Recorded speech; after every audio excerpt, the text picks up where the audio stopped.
সকাল থাকি কতুল্লা ঘাস কাটিনি আর ছোটো এলাও যে বাড়িতে কী করেছে সে আল্লাহ পাক ছাড়া কাহু কবার পাইছে না। আজ খালি আসুক অত ফ্যান ভাঙবি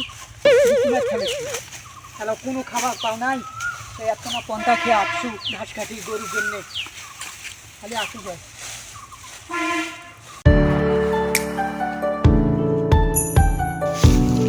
ভাই একটু দৌড়াও, একটা সর্বনাশ হয়ে গেছে। বাপরে বাপ, এতক্ষণ থাকি বাড়িতে কি করি? কি হয়েছে রে? এত হাসপাতাল ছিস কেন? কি ঘটনা ঘটাচ্ছিস? নিশ্চয় কোনো ঘটনা ঘটাইছে। শুনি যাইছো ওরে বাপরে বাপ, সকাল থাকি যে বাড়িতে কি করলু আর এত হাসপাতাল ছিস কেন? কি হয়েছে কত? এত কি হয়েছে শান্ত একটা না? ক তাড়াতাড়ি কাজ আছে। তুমি বাড়ির সাথে কাজিয়া করিয়া এমন কইছে সে এলকাই আইতো আসিস তো কত বড় সাহস আছে। ভাই বইদিনো সুযোগ দেন না হুমকি দেন। সংসার টংসার সব পণ্ডিত ডুবিবে। যে বাড়ির টুম্পা বৌদির সাথে কি যে করে লাল্লা। ভাই